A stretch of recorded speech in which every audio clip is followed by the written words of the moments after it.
Friends, welcome to our channel. நம்ம previous வீடியோவில் வந்து கோத்தாரி கமிஷன் பற்றி பார்த்தோம், யூனிட் 6லேருந்து. இன்றைக்கி நம்ம பார்க்க போகிறது வந்து national policy on education 1986, otherwise called as NPE. Okay, so இந்த டாபிக் நம்ம பார்க்கும்போது ஃபர்ஸ்ட் வந்து சினாப்சஸில் வந்து introduction and then objectives of NPE 1986 and then பேசிக்காக NPE 1986 என்னென்னு பார்க்க போகிறோம். And then salient features of NPE 1986 and then NCC recommended by NPE, new schemes launched under NPE, National Policy on Education. So first வந்து introduction. இந்த கொஷனில் வந்து உங்களுக்கு வந்து எப்படி வேணால் கேட்கலாம், லைக் சலியன் ஃபீச்சர்ஸ் ஆஃப் NPE 1986னும் கேட்கலாம். ஸோ அது மாதிரி கேட்டாங்கன்னா நீங்கள் வந்து அந்த வரைக்கும் எழுதுனா போதும். இந்த NCC ரெக்கமெண்டேஷன், நியூ ஸ்கீம்ஸ் அதெல்லாம் எழுதணும்னு அவசியம் இல்லை. ஸோ இஃப் சப்போஸ் NPE 1986 காமனாக கேட்டாங்கன்னா நான் கொடுத்துருக்கிறது வந்து நீங்கள் எழுதலாம் போதும். ஓகேவா? ஸோ இதுவே ரொம்ப பெருசாக இருக்கும். நீங்கள் ஒன்ஸ் இது படிச்சுட்டு உங்களுக்கு வந்து எது யூஸ்ஃபுல்லாக இருக்கோ அதில் எடுத்துக்கோங்க. ஸோ ஃபர்ஸ்ட் வந்து இன்ட்ரொடக்ஷன் பார்க்கும்போது NPE 1986 was started after review of NPE 1968. So national policy on education வந்து 1968லே வந்து ஸ்டார்ட் ஆயிடுச்சு. பட் இந்த ஸ்கீம் வந்து 1986 தான் வந்து ஸ்டார்ட் ஆயிருக்கு. So NPE was started in 1968 during Indira Gandhi கவர்மெண்ட்லேயே வந்து ஸ்டார்ட் ஆயிடுச்சு. ஸோ எவ்ரி 5 இயர்ஸ்க்கு வந்து NPE 1968 வந்து வாஸ் ரிவ்யூ பண்ணுவாங்க. As a result of the review, NPE 1986 was formed during Rajiv Gandhi government. So அந்த ரிவ்யூ பண்ணும்போது தான் NPE 1986 வந்து ஃபார்ம் பண்ணியிருக்காங்க. யார்? ராஜீவ் காந்தி கவர்மெண்ட்டில் வந்து ஃபார்ம் பண்ணியிருக்காங்க. So NPE 1986 was framed to democratise education. So இதுவும் வந்து எஜுகேஷன் பற்றி தான் வந்து சொல்லப்போகுது, லைக் கோத்தாரி கமிஷன் மாதிரி தான். So it was reviewed by Acharya Ramamurthy committee. So எந்த கமிட்டி ரிவ்யூ பண்ணாங்க அப்படின்னா Acharya Ramamurthy committee in 1990 and submitted this report in 1992 report வந்து சப்மிட் பண்ணியிருக்காங்க. That is called programme of action, POA அப்படின்னு சொல்லுவாங்க. ஓகேங்களா? ஸோ அப்ஜெக்டிவ்ஸ்ன்னு பார்க்கும்போது என்ன அப்ஜெக்டிவ்ஸ் அப்படின்னு பார்த்தோன்னா ப்ரொமோஷன் ஆஃப் குறிக்கோள்கள் இல்லையா? So promotion of Islamic social political economic and ethical order in society through education. எதுக்காக இந்த NPE 1986 வந்துச்சு, என்ன குறிக்கோளில் வந்துச்சு அப்படின்னு பார்த்தோன்னா Islamic society political economic and ethical order வந்து ப்ரொமோட் பண்ணணும். எது மூலியமாக ப்ரொமோட் பண்ணணும்? அந்த சொசைட்டியில் எது மூலியமானா எஜுகேஷன் மூலியமாக தான் வந்து ப்ரொமோட் பண்ண முடியும். ஸோ இதெல்லாம் வந்து ஒரு எஜுகேஷனில் வந்து இன்க்ளூட் பண்ணணும். So emphasise women education. So women education வந்து எம்ஃபசைஸ் பண்ணணும். Making curriculum to satisfy the needs of learner in the modern scientific and technological words. So ஒரு கரிக்குலம் வந்து லேர்னரோட தேவைகளாக தான் இருக்கணும். அந்த கரிக்குலம் லைக் நம்ம கோத்தாரி கமிஷனில் பார்த்தோம் இல்லையா, அதே தான் ஒரு சயின்டிஃபிக் அண்ட் டெக்னாலஜிக்கல் வைஸாக இருக்கணும். So creative competitiveness in society for meeting the challenges of 21st century. So ஒரு 21st century வரும்போது என்னென்ன சேலஞ்சஸ் ஃபேஸ் பண்ணுவாங்கன்றது எல்லாமே இன்க்ளூட் ஆகிருக்கணும் அதில் அப்படின்னு சொல்லியிருக்காங்க. ஸோ இதுதான் வந்து ஒரு குறிக்கோள், objectives.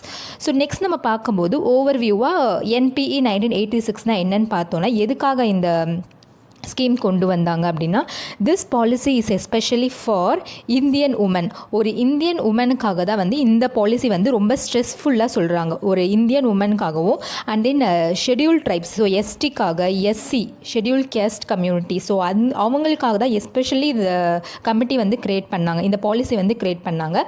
So to achieve this the policy call for expanding scholarship. So இதெல்லாம் வந்து இப்போ உமனை வந்து படிக்க வைக்கணும், இந்தியன் உமனை வந்து வெல் எஜுகேட்டட் ஆக்கணும், அண்ட் தென் ST SCக்குலாம் நல்ல ஆப்பர்ச்சுனிட்டி கொடுக்கணும் அப்படின்னு சொல்லிட்டு சொல்கிறது என்னென்னா எக்ஸ்பேண்டிங் ஸ்காலர்ஷிப். அவங்களுக்கு வந்து ஸ்காலர்ஷிப் வந்து எக்ஸ்பேண்ட் பண்ணணும் அப்படின்லாம் வந்து இந்த பாலிசியில் சொல்லியிருக்காங்க. ஸோ அடல்ட்டுக்கெலாம் எஜுகேஷன் கொடுக்கணும்.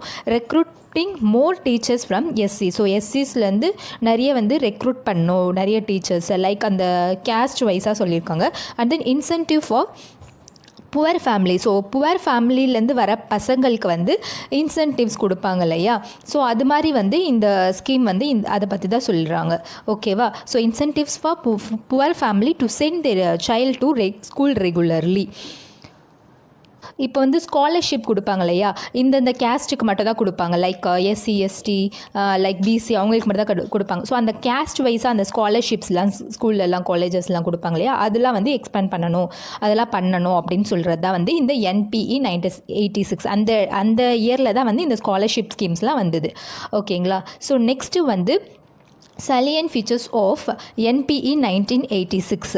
ஸோ இதோட முக்கியமான அம்சங்கள் என்னென்னு பார்த்தோன்னா, salient featuresன்னும் போது goals of education and then education goals and then national system of education, reorganisation of education at all levels. இதுதான் வந்து இந்த 3 தான் வந்து அதோட முக்கியமான குறிக்கோள்கள். ஸோ கோல்ஸ் ஆஃப் எஜுகேஷன் அப்படின்னு பார்க்கும்போது ஆல்ரவுண்ட் டெவலப்மெண்ட்டாக இருக்கணும் ஒரு கரிக்குலம். ஒரு எஜுகேஷன் வந்து ஒரு குழந்தையோட எல்லா டெவலப்மெண்ட்டும் ஆல்ரவுண்ட் டெவலப்மெண்ட்டாக இருக்கணும் அப்படின்னு சொல்லியிருக்காங்க. So developing man power, so ஒரு மேன் பவர் வந்து டெவலப் பண்ணுறதா இருக்கணும். To strengthen the principle of equality, freedom and self dependence. So இந்த பிரின்சிபல்ஸ்லாம் வந்து ஸ்ட்ரென்தன் பண்ணணும். அப்படி தான் ஒரு எஜுகேஷனோட கோல்ஸாக இருக்கணும் அப்படின்னு சொல்லியிருக்காங்க. And then national system of education பார்க்கும்போது all students irrespective of caste, creed, location or sex should be provided with education of comparable quality. So எல்லா ஸ்டூடெண்ட்டையும் வந்து ஈக்குவலாக தான் வந்து ட்ரீட் பண்ணணும். அவங்க கேஸ்ட் வைஸாக, லொக்கேஷன் வைஸாக, க்ரீட் ஒரு செக்ஸ் வைஸாக வந்து எஜுகேஷன் வந்து ப்ரொவைட் பண்ணக்கூடாது அப்படின்னு சொல்கிறாங்க. And then adopting a common educational structure, ஒரு காமன் எஜுகேஷனல் ஸ்ட்ரக்சர் வந்து அடாப்ட் பண்ணணும். லைக் கோத்தாரி கமிஷன் மாதிரி தான் 10+2+3 பேட்டர்னில் ஃபாலோ பண்ணணும் over the country. So pre primary வந்து for 1 year and then primary grade for 1 to 5, middle கிளாஸ்ன்னு எடுத்தோம்னா கிரேட் 6 to 8 சொல்கிறாங்க. செகண்டரி வந்து grade 9 to 10 and then senior secondary is grade 11 to 12. So இப்படி தான் ஒரு எஜுகேஷன் பேட்டர்ன் இருக்கணும் அப்படின்னு வந்து இந்த 1986 NPE 1986 சொல்கிறாங்க. So and then developing a national curriculum framework வந்து டெவலப் பண்ணணும், NCF அப்படின்னு சொல்கிறாங்க. Science education should be taught at all levels. ஒரு சயின்ஸ் எஜுகேஷன் வந்து எல்லா லெவல்ஸ்லையும் வந்து சொல்லிக் கொடுக்கணும் அப்படின்றத வந்து national system of education. First goals of education and then national system of education. Next நம்ம பார்க்க போகிறது வந்து reorganisation of education at all levels. So என்னென்ன லெவல்ஸ்ன்னு பார்க்கும்போது ஒரு எஜுகேஷனில் எப்படிலாம் ரீஆர்கனைஸ் பண்ணலாம் அதை பற்றி சொல்கிறது தான் இது. ஸோ ஃபர்ஸ்ட் வந்து ப்ரைமரி எஜுகேஷனுக்கு எப்படி ரீஆர்கனைஸ் பண்ணலாம், secondary education, technical education, higher education and then teacher education. So first வந்து ப்ரைமரி எஜுகேஷன் பார்க்கும்போது என்னெல்லாம் ரீஆர்கனைஸ் பண்ணலாம் அப்படின்னா, ensuring all children less then 14 years of age are enrolled in schools. ஒரு ஸ்கூல்ஸில் வந்து எல்லா சில்ட்ரனும் 14 years கீழே தான் வந்து என்ரோல் ஆகிட்டு படிக்கிறாங்களா அதை வந்து என்ஷூர் பண்ணிக்கணும். அதுதான் வந்து primary education. And then enhancing the quality of teaching. So ஒரு குவாலிட்டி ஆஃப் டீச்சிங் வந்து என்ஹான்ஸ் பண்ணும் ஒரு ப்ரைமரி ஸ்கூலில் அப்படின்னு சொல்லியிருக்காங்க. And then basic infrastructure needs of primary schools. எல்லா இன்ஃப்ராஸ்ட்ரக்சர்ஸும் வந்து இருக்கா, தேவைகள்லாம் கரெக்டாக இருக்கா அப்படின்றது வந்து அதை பற்றி சொல்கிறது தான் வந்து ப்ரைமரி எஜுகேஷன். ஸோ ஒரு இன்ஃப்ராஸ்ட்ரக்சர்னும் போது எல்லாமே கவர் ஆகும். லைக் அந்த ஒரு ஸ்கூலில் ஒரு கிளாஸில் ஒரு போர்டு, ஃபர்னிச்சர்ஸு, ஸோ அதெல்லாம் வந்து அந்த குழந்தைங்களுக்கு வந்து இருக்கா அப்படின்றது வந்து பார்க்குறதா வந்து இந்த reorganization scheme. So and then working hours of the school and holidays are to be planned and adjust with the needs of rural children. ஒரு ரூரல் சில்ட்ரன் வந்து அவங்க பேரண்ட்ஸ்க்கு வந்து ஒர்க் பண்ண வந்து அக்ரிகல்ச்சர் ரூரல் ஏரியாஸில் வந்து என்ன பண்ணுவாங்க, அக்ரிகல்ச்சர் ரிலேட்டட் ஒர்க்காக போயிடுவாங்க அவங்க பேரண்ட்ஸ்க்கு ஹெல்ப் பண்ண, இல்லைனா இன்கம் இல்லாத போது. ஸோ அவங்க வந்து அந்த மாதிரி போயிடும்போது அந்த குழந்தைங்களுக்கு வந்து ப்ராப்பர் டைம் டேபிள், அவங்களுக்கு அடாப்ட் பண்ணுற மாதிரி இருக்க டைம் டேபிள் வந்து ஃபார்ம் பண்ணி கொடுக்கணும் ஒரு கரிக்குலமில் அந்த பர்டிகுலர் ரூரல் ஏரியாஸில் அப்படின்னு சொல்கிறது தான் வந்து இந்த கான்செப்ட் ப்ரைமரி எஜுகேஷன் அப்படின்னு சொல்லியிருக்காங்க. ஸோ ஒரு ப்ரைமரி எஜுகேஷனில் இப்படிலாம் வந்து நம்ம ப்ரொவைட் பண்ணோம். ஒரு குழந்தைங்களுக்கு வந்து எப்படி அவங்க வந்து ஈஸியான முறையில் வந்து அவங்களுக்கு வந்து வேலை வந்து நம்ம கொடுக்கணும் ஒரு curriculum.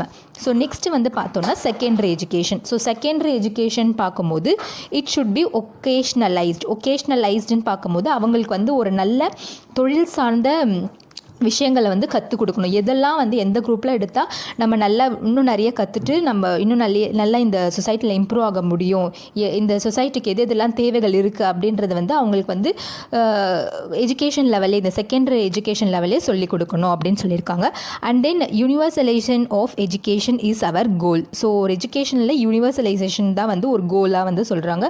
For nurturing the talent student in rural areas, pace setting schools, called Navodaya school are to be established. So nurturing அப்படின்னா வளர்ப்பது. ஒரு டேலண்ட் ஸ்டூடெண்ட்டை வந்து இப்போது நவோதயா ஸ்கூலுன்றது வந்து ஒரு ஸ்கூலு.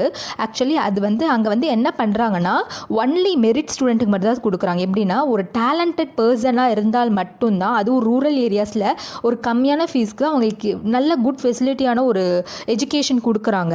ஓகேவா? ஸோ அது மாதிரி டேலண்ட் ஸ்டூடெண்ட்ஸ்லாம் வந்து கண்டுபிடிச்சி அவங்களுக்கு நல்ல ஒரு எஜுகேஷன் வந்து ப்ரொவைட் பண்ணணும், எஸ்டாப்ளிஷ் பண்ணணும் அப்படின்னு சொல்கிறது தான். So providing opportunities to talented students from all over the country. இப்போ பர்டிகுலராக அந்த கண்ட்ரியில் மட்டும் சொல்ல, அவங்க எல்லா கண்ட்ரிலையுமே யாரெல்லாம் வந்து ஒரு நல்ல டேலண்டடான பர்சன் இருக்காங்களோ அவங்கள வந்து கண்டுபிடிச்சி அவங்களுக்கு ஒரு எஜுகேஷன் கொடுக்குறாங்க.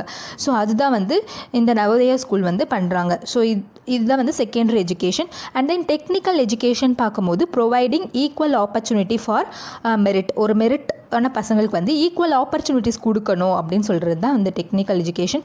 த education department HR human resource development at the centre will encourage computer education at all levels right from the 12th +2 stage. So எல்லா ஸ்டேஜ்லையும் ஒரு கம்ப்யூட்டர் நாலேஜ் வந்து இம்ப்ரூவ் பண்ணணும், அது கம்ப்யூட்டர் எஜுகேஷன் கொடுக்கணும்.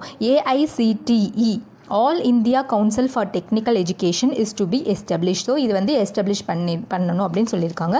அண்ட் தென் ஹையர் எஜுகேஷன் அப்படின்னு பார்க்கும்போது based on the feedback regarding the performance of the colleges affiliated to universities, they would be helped to become autonomous college. ஒரு காலேஜோட ஃபீட்பேக்ஸ், ஒரு college வந்து ஒரு குட் பெர்ஃபார்மன்ஸ் கொடுக்குது அப்படின்னும் போது அந்த காலேஜ் வந்து அட்டானமஸ் காலேஜாக ஆக்கலாம் அப்படின்னு சொல்கிறது இந்த higher education. So autonomous means தன்னாட்சி, அந்த காலேஜே அவங்களே வந்து எல்லாமே பண்ணிக்கலாம். ஒரு குட் ஃபீட்பேக் வர காலேஜஸ், நல்ல பெர்ஃபார்மன்ஸ்க்கு வருது, ஸோ அது வந்து யூனிவர்சிட்டியாக அஃபிலேட் ஆகிருக்குது. ஸோ அந்த மாதிரி காலேஜஸ்லாம் வந்து அட்டானமஸ் காலேஜஸ்ன்னு சொல்லலாம் அப்படின்னு சொல்லியிருக்காங்க. And then open university and distance learning will be encourage. So இந்த இடத்துல வந்து ஓப்பன் யூனிவர்சிட்டி அண்ட் டிஸ்டன்ஸ் லேர்னிங்லாம் வந்து என்கரேஜ் பண்ணுறாங்க. எதனாலனா ஒரு சிலரால் அவங்க ஃபேமிலியோட பாவர்ட்டினால் படிக்க முடியாமல் இருக்கும்.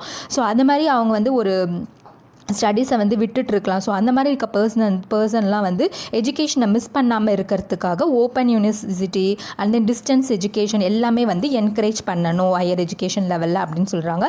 And then course and programme will be redesigned to meet the demands of specialization better. And then delinking degree from jobs in selected areas. So delinking அப்படின்னா என்னன்னு பார்த்தோம்னா will be applied in services for which a university degree need not be a necessary qualification. இப்போ வந்து படித்தா மட்டும்தான் வந்து வேலை அப்படின்லாம் சொல்ல முடியாது. இப்போ படித்தவங்களுக்கு அவங்களுக்கு வந்து என்ன சொல்கிறது, இப்போ அவங்க படிச்சிருக்காங்க, எஜுகேட்டடாக இருக்காங்கன்னு தவிர அவங்களுக்கு எல்லா விஷயமும் தெரியாது. ஸோ இப்போ ஒருத்தவங்க டிகிரி வாங்கியிருக்காங்க, அவங்களுக்கு வந்து ப்ராக்டிக்கல் நாலேஜ் இருக்காது. இஃப் சப்போஸ் ஒருத்தவங்க படிக்கவே இல்லை, பட் அவங்களுக்கு வந்து ஒரு நல்ல ப்ராக்டிக்கல் ஸ்கில்ஸ் இருக்குது. ஸோ அந்த மாதிரி இருக்கிறதுனால ஒரு ஒரு காமன் டெஸ்ட் வந்து கண்டக்ட் பண்ணும். அதில் யார் வந்து அந்த டெக்னாலஜிக்கு யூஸ் ஆகுறாங்களோ, அந்த டெக்னாலஜிக்கு யார் வந்து தேவைப்படுறாங்களோ, ஸோ அந்த மாதிரி வந்து அவங்க வந்து எடுத்துக்கலாம். ஸோ ஒன்லி எஜுகேட்டட் பர்சனை மட்டும் எடுக்கணும் அப்படின்ற அவசியம் இல்லை. எஜுகேட்டட் பர்சனுக்கு எல்லாமே தெரியணும்னு சொல்ல முடியாது அப்படின்னு சொல்கிறதா வந்து டீலிங்கிங் டிகிரி ஃப்ரம் ஜாப் அப்படின்னு சொல்கிறாங்க. அண்ட் தென் டீச்சர் எஜுகேஷன் பார்க்கும்போது admission to teacher training programme should be based on merit and aptitude through entrance exam. ஒரு டீச்சர் எஜுகேஷன் அவங்க டீச்சிங் ட்ரைனிங் போகிறாங்கன்னா எப்படி அவங்க வந்து செலக்ட் பண்ணணும், எப்படி அட்மிஷன் கொடுக்கணும்னா based on the merit. So அவங்களுடைய ஆப்டிடியூட் பொறுத்து என்ட்ரன்ஸ் எக்ஸாமில் ஒரு நல்ல ஸ்கோர் பண்ணியிருந்தாங்கன்னா அப்போ தான் வந்து அந்த டீச்சருக்கு வந்து அந்த ட்ரைனிங் ப்ரோக்ராம் வந்து கண்டக்ட் பண்ணணும். NCTE national council for teacher education is to be established to monitor teacher education programmes at all level. So NCTEன்ற கமிட்டி வந்து எஸ்டாப்ளிஷ் பண்ணணும், அந்த டீச்சர் எஜுகேஷன் ப்ரோக்ராம்ஸ்லாம் எப்படி பண்ணணுன்றதை வந்து மானிட்டர் பண்ணணும் எல்லா லெவல்ஸ்லையும் அப்படின்னு சொல்கிறாங்க. And then to recruit teachers based on merit and aptitude TRB teacher recruitment board are to be established. So ஒரு டீச்சர் வந்து ஒரு ஸ்கூலில் வந்து நம்ம செலக்ட் பண்ணுறாங்க வச்சுக்கோங்களேன், இப்போ சென்ட்ரல் கவர்மெண்ட்டோ இல்லை ஸ்டேட் கவர்மெண்ட்டோ அதுக்கான எக்ஸாம்ஸ் வந்து கண்டக்ட் பண்ணுறாங்க. எதனாலனா அந்த டீச்சர் வந்து ஒரு நல்ல ஸ்கில்டான பர்சனாக இருக்காங்களா, அவங்களுடைய ஆப்டிடியூட் வந்து எப்படி இருக்குது, ஸோ அதெல்லாமே செக் பண்ணிட்டு தான் செலக்ட் பண்ணுவாங்க. ஒரு நல்ல ஸ்கோர் வாங்கினா தான் அவங்க வந்து அந்த டீச்சிங் ஜாப்க்கு போக முடியும் இல்லையா. அதனால தான் அந்த TRBன்ற கான்செப்ட் எடுத்துகிட்டு வந்திருக்காங்க, டீச்சர் ரெக்ரூட்மெண்ட் போர்டு அப்படின்னு சொல்லிட்டு. ஸோ அண்ட் தென் நெக்ஸ்ட்டு பார்த்தோன்னா national core curriculum recommended by NPE. So இது வரைக்கும் நம்ம பார்த்தது வந்து salient features. ஸோ 3 பார்த்தோம் இல்லையா. So goals of education and then reorganisation of education at all levels, national system of education பார்த்தோம். இப்போ நம்ம என்ன பார்க்க போகிறோம்னா NCC, national core curriculum recommended by NPE. என்னென்னு பார்த்தோன்னா national policy on education recommended for the adoption of national core curriculum வந்து adopt பண்ணணுன்னு ரெக்கமெண்ட் பண்ணியிருக்காங்க. என்னென்னா the national core curriculum could be thought of for the different stages of education as follows. எப்படி வந்து follow பண்ணுறாங்க அப்படின்னா different ஸ்டேஜஸில் வந்து இப்போ ஃபாலோ பண்ணுறாங்க. அப்படின்னா இப்போ வந்து லோவர் ப்ரைமரி ஸ்டேஜில் வந்து என்னென்ன சப்ஜெக்ட் இன்க்ளூட் பண்ணணும் அப்படின்னு சொல்கிறாங்க. அப்படின்னா மதர் டங் வந்து ஃபர்ஸ்ட் லாங்குவேஜ். ஸோ ஃபர்ஸ்ட் வந்து mother tongue or regional language, and then mathematics ஒரு சப்ஜெக்டாக இருக்கணும், என்விரான்மெண்டல் ஸ்டடீஸ் இருக்கணும், and then work experience or socially useful productive work, and then creative work like related to the fine arts. So arts and science classes வந்து compulsory இருக்கணும் ஒரு lower education lower primary ஸ்டேஜ்க்கு. And then upper primary ஸ்டேஜுக்கு எப்படி இருக்கணும்னா first mother tongue இருக்கலாம் ஒரு சப்ஜெக்டாக, and then second language based on the English or Hindi, and then mathematics, and then general science, social science, work experience or SUPW னா socially useful productive work, and then creative work like fine arts. அது மாதிரி வந்து creative work depend பண்ணி ஒரு class இருக்கணும், and then physical education. So இந்த சப்ஜெக்ட்ஸ்லாம் வந்து ஒரு கரிக்குலமில் இன்க்ளூட் பண்ணணும் அப்படின்னு சொல்கிறாங்க. and then secondary education stage அப்படின்னா 3 languages. ஸோ 3 languages வந்து பேஸ் ஆகிருக்கணும். And then Tamil Nadu follows the 2 language formula. Tamil Nadu வந்து ஒரு 2 language ஃபார்முலா தான் ஃபாலோ பண்ணுறாங்க, like Tamil and Hindi only. So like mathematics ஒரு சப்ஜெக்டாக இருக்கணும், general science, social science, work experience, fine arts, physical education. So the chief minister conference has welcome this scheme of NCC. So NCC scheme வந்து chief minister வந்து ஒரு கான்ஃபரன்ஸில் வந்து welcome பண்ணி. Next வந்து new schemes launch under NPE. So 4 major education schemes were launched under National Educational Policy 1986. So இந்த 4 important educational schemes வந்து launch பண்ணியிருக்காங்க. எதுலனா சர்வ சிக்ஷா அபியானில், and then operation blackboard, national testing services, Navodaya schools. So இதுதான் வந்து இந்த கொஷினோட கண்டென்ட்டு. ஸோ கண்டிப்பாக இந்த கொஷின் வந்து உங்களுக்கு என்பிஇ கான்செப்ட் வந்து கண்டிப்பாக புரிஞ்சிருக்கும்னு நினைக்கிறேன். So keep on supporting me. Thank you.